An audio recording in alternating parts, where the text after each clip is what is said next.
Suppose this film were to be looked at by our descendants in 1,000 years' time. What would you think it's worth telling that generation about the life you've lived and the lessons you've learned from it? The intellectual thing I should want to say to them is this. When you are studying any matter or considering any philosophy, ask yourself only, what are the facts and what is the truth that the facts bear out? The moral thing I should wish to say to them is very simple.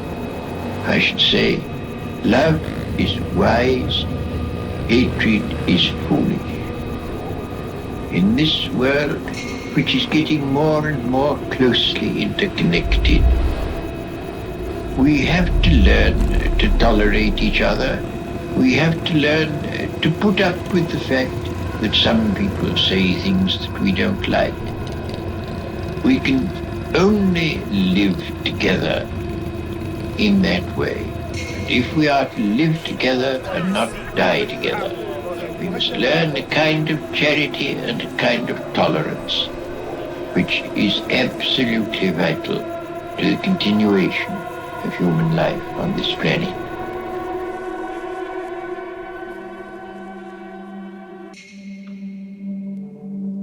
Lots of times when I'm like going to do something crazy that I set out to do, I kind of feel like I'm going to war, you know? I'm stepping out of my comfort zone. I'm going into an area that I know what I want the outcome to be, but I don't know what the outcome will be till I do it.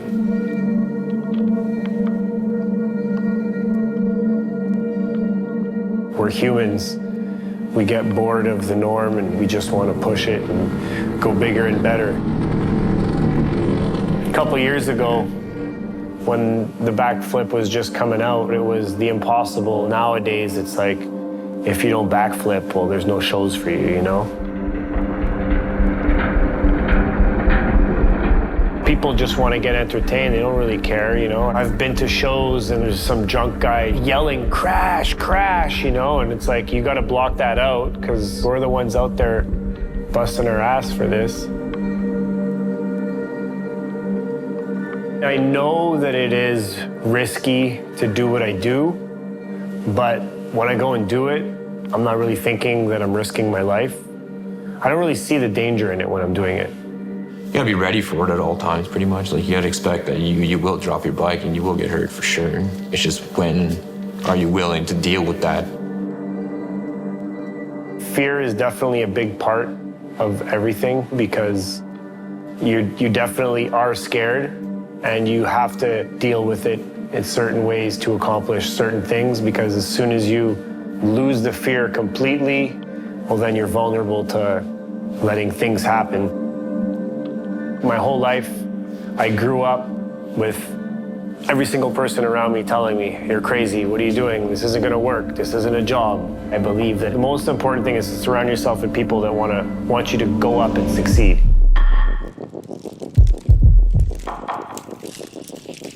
The feeling of riding a motorcycle is inexplicable. I mean, you have all this power, the control of a twisted throttle and dropping the clutch, and it's such an unreal feeling. It's like a discipline because you have to learn it and you have to apply the physics of what's needed for this actual thing to work.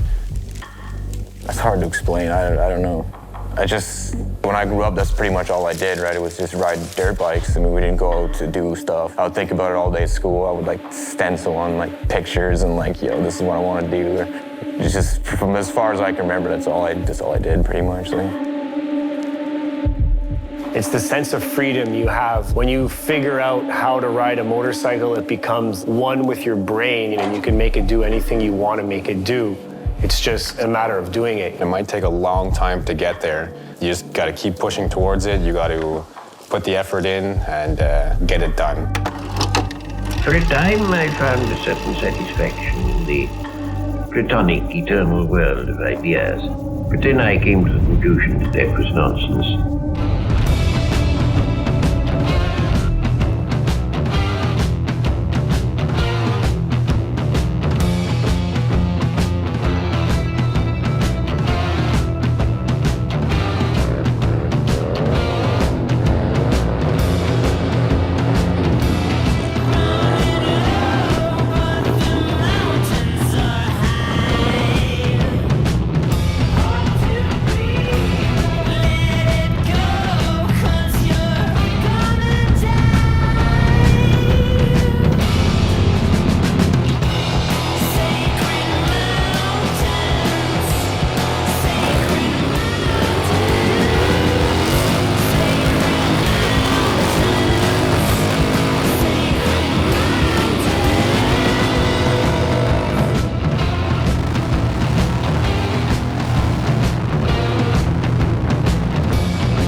Dirt bikes are like my martial art. It's you're not just going to jump on a bike and be killing it right away. You need to learn it. You need to figure it out.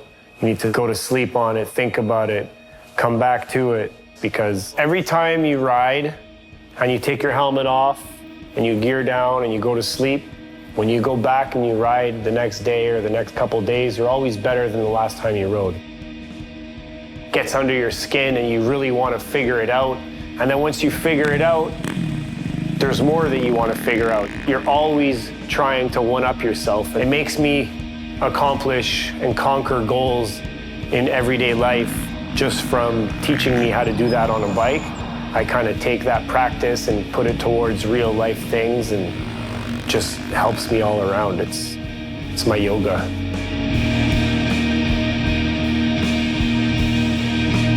I would say progression is addictive, definitely. I strive myself on trying to progress. Like, I'm always the type of person that don't like try and reach for something bigger. Like, staying stagnant is not very fun. If you get too comfortable doing something, you lose a little bit of that adrenaline. So to get that adrenaline back, you gotta do something that you're not so comfortable doing. If you're not pushing yourself, what's the point of doing it? You want to get to a certain trick. You're not going to be comfortable on doing everything. You get that like anxiety to it.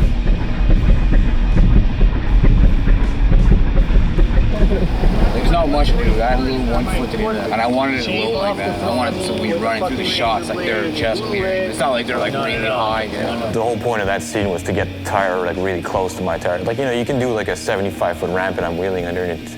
It's not impressive because there's no real danger factor. He runs the 75-footer all the time, and I do wheels all the fucking time. But to get them really close, it was to make it more dangerous, I guess. I don't know, like, just gives it a gnarlier aspect. Like. Just clear. Oh, that thing was like... Yeah, it wants to look like crazy. The landing's good, eh? The landing's really not as bad as I thought it was. It catches you nice. That's why I like steep landing. We had about 1.5 foot clearance between us, So if my tire would have slipped a little bit too much on the in-run, or if he drifted to the side where I was a little bit lower jumping over him, there were lots of danger zones in that stunt.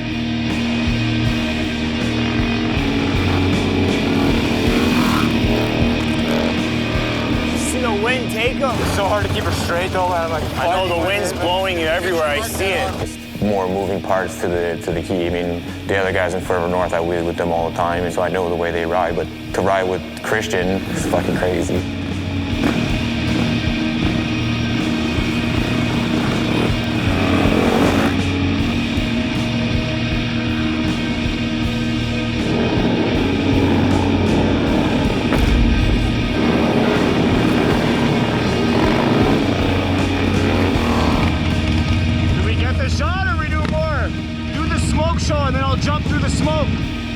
It brings me peace once it's over, that's for sure. Like, it's cool to have done it and everything. Like, it was just, not because it's crazy, just because it's fucking close, Like, it just looks so sick. Like, I would definitely say it's to push the limits, for sure. It's to make something different that you don't see all the time. And I love being able to be the one that can do it.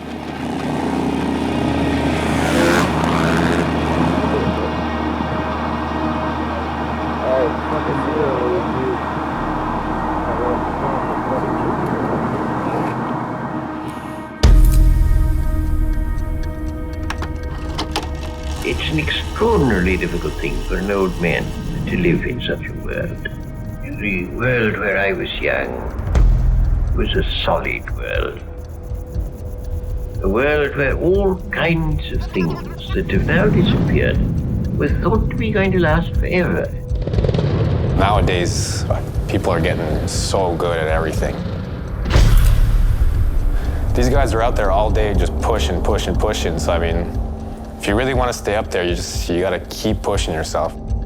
Sometimes, like, you progress and you don't even really realize it, but it's because you get so comfortable doing something that you always want more, and you just automatically keep progressing and pushing. Never done something like this. Just like the road gap, I didn't know how to mentally prepare for it, and I was like, dude, let's just do it. Let's just do it now, so it's done. I don't got to think about it no more.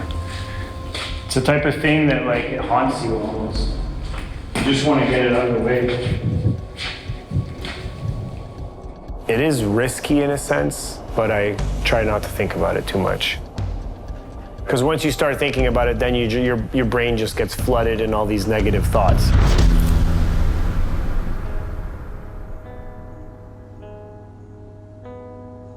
And FMX is not a real big room for error. If something goes wrong, you're pretty much getting hurt every fucking time. The fear definitely keeps me safe, keeps me on my toes, and it keeps me pushing my limits, because fear is just a figment of your imagination. You feel it's doable? Slow. It will be a mission that day, huh? Like, we'll have to be fucking on point. That's crazy. How do you deal with your fear? I kind of take it in a little ball and put it over here. And then every once in a while, it's like, kind of like, oh, but then I'm like, no, shut up.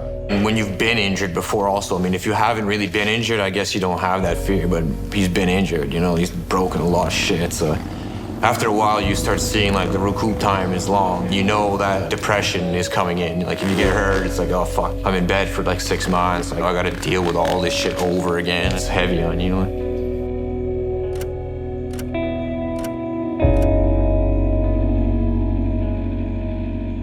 One of the night terrors that I have is me in the hospital with broken legs and I'm getting attacked. And then I'm like running, trying to get away from these people with broken legs. And I can't walk and I'm like dragging, and it's like the dreams that I have are like just, they're messed up.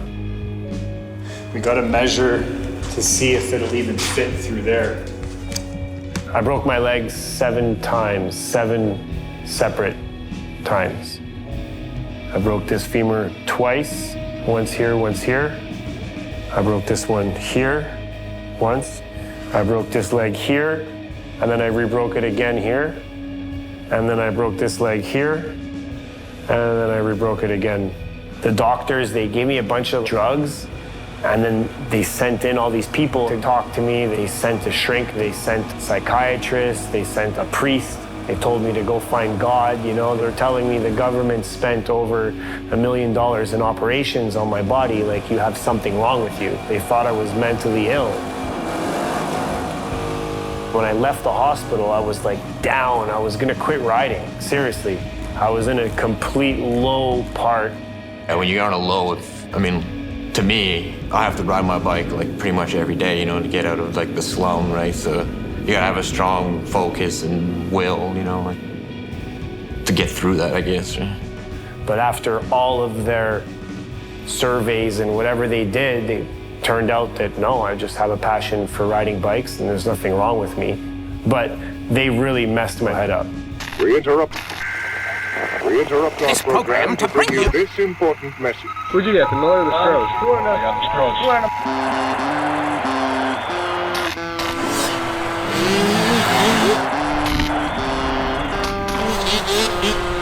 All I wanted to do for my birthday was jump ramps at night.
Now here's Gwen Tolbert with a look at the Canadian weather picture. Well, thank you, Neil. Now for a look at the jet stream. This afternoon's jet stream will once again remain south of the border until it reaches northern Ontario. It will cross southern Quebec, travel south of the Maritimes, to finally curve upward, passing east of Newfoundland. This flow will continue to produce cooler than normal temperatures in the eastern prairies, while southern Ontario and southern Quebec will have to deal with a very hot, sticky, and humid day.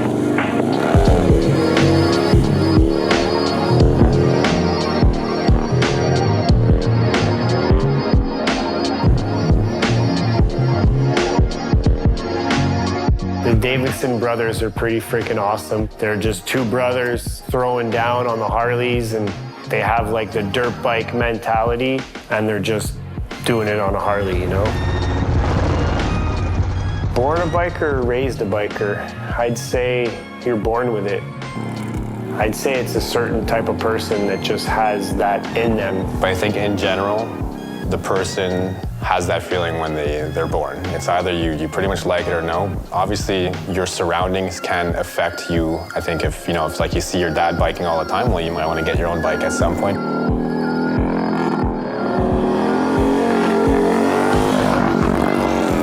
I think my passion for bikes, you're probably born into it. I mean, my old man was a bike guy his entire life. He was like us, buying, selling bikes, and trying to bid everything. So I'm sure you're born into it, but I mean, you develop it to a certain point. Like, I have a lot of friends that were kind of born into it as well.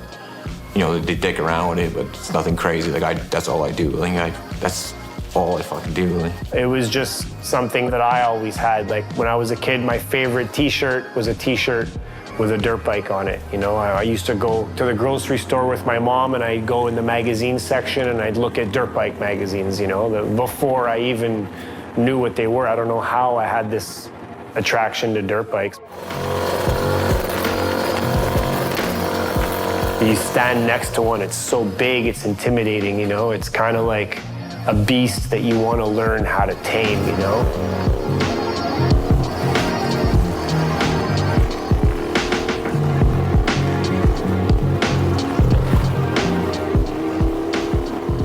The Davidson brothers, it's super awesome, the opportunity they had to be able to ride bikes at such a young age and get into the whole scene, and their dad is just super down to earth.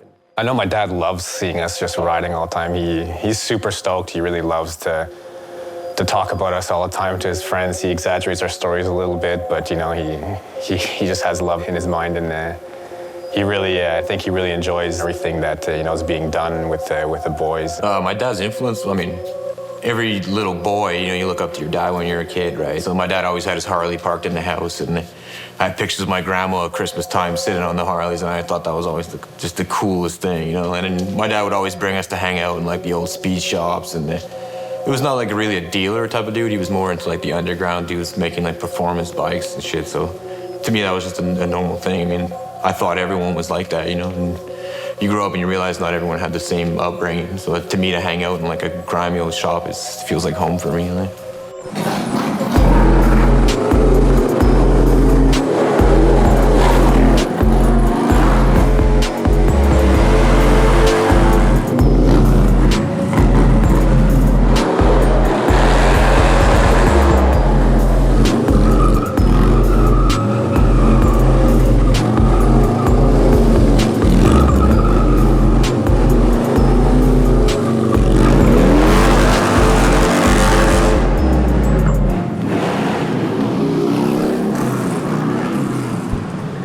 That was sick. Well, there are some things that I don't think I shall ever learn, and that indeed I hope I shall never learn. I don't wish to learn to change my hopes for the world. I'm prepared to change my beliefs about the state of the world, but not about what I hope.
Mentorship is so important because I've been through so much to get where I'm at today and to learn the things that I've learned, that whenever I see someone that's interested, I always want to be there and help them.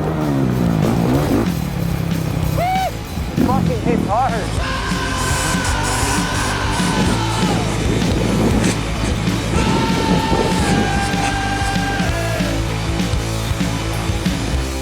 The kid's young, he's fucking good, so I think it's definitely gonna help him. A guy like Martinez taking an interest, and Martinez making a living out of it, it primes him up to be like, yo, you know, I could do something with what I'm doing, right? You can learn from other people's mistakes. If you have someone good helping you from the beginning, it can save you a lot of time, can push you a lot further than you would get normally, and it saves you some hospital bills. In this line of work, the failure can cost you so much if you don't have the guidance, you know?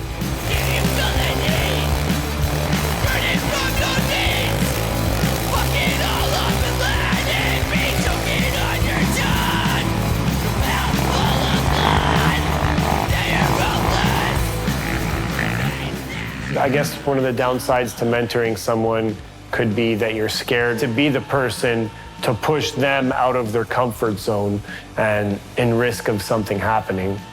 You know, I'd hate to be the one to push someone to do something and see something bad happen.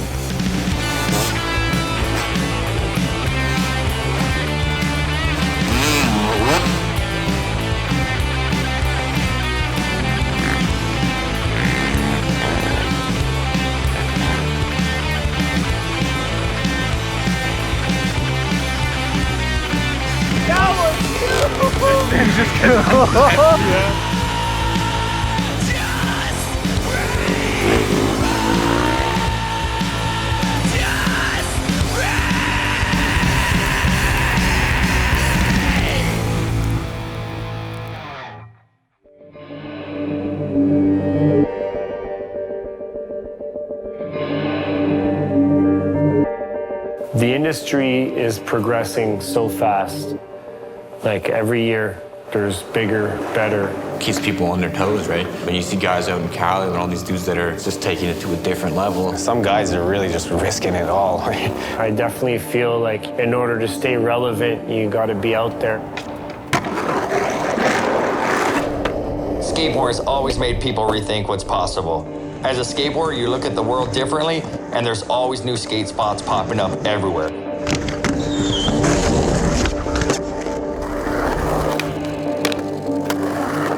As humans, we are all very competitive, and we all want more. We don't really want to settle for this. It's the same for those who ride motorcycles. It's not just a road or a curve in the highway, and the bike doesn't need to have two wheels on the ground at all times. It's all about the progression and pushing your limits to the next level, and these guys have definitely proven that. Yeah.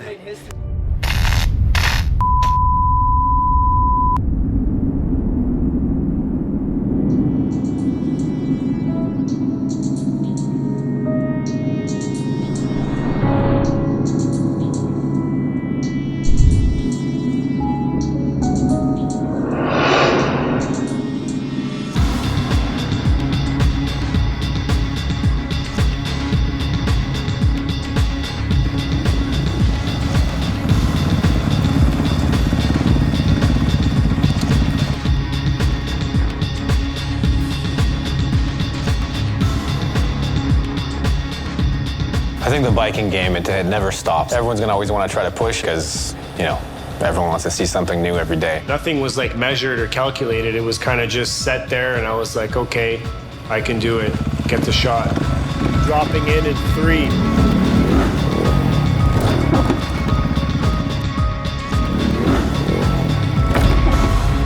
Oh my God! Oh. Thanks, bro. Videos and photos are my trophies. It captures that moment, what I went through. When I see that picture, I'm gonna remember all those hard hits I had landing. I'm gonna remember almost crashing at the end when my foot slipped off. It brings me back to that moment.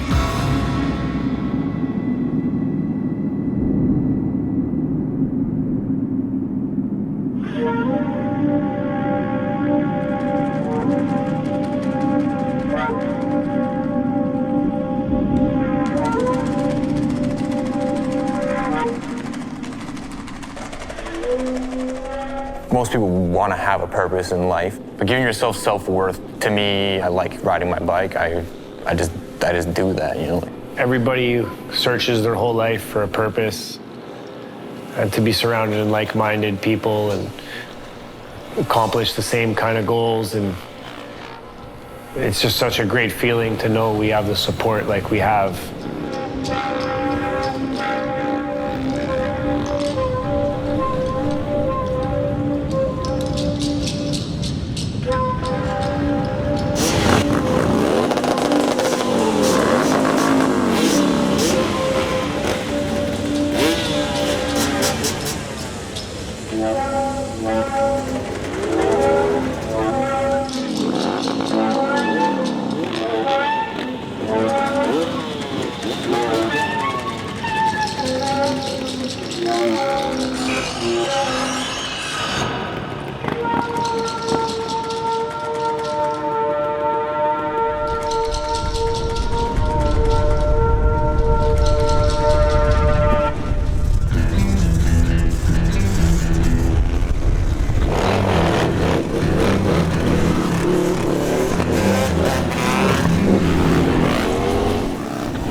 matter about conclusions, I don't think I came to any particular conclusions. I continue to think as I had thought before. I believe that would be the effective propaganda to use. The way I measure success is I think of little 7-year-old Christian. If little 7-year-old Christian would look at 36-year-old Christian, would he be proud? I measure success in you feeling accomplished with what you set out to do to begin with. I just think that nothing's given. You have to work for what you want. You know, I never really believed that I could do this until I actually started treating this like a job.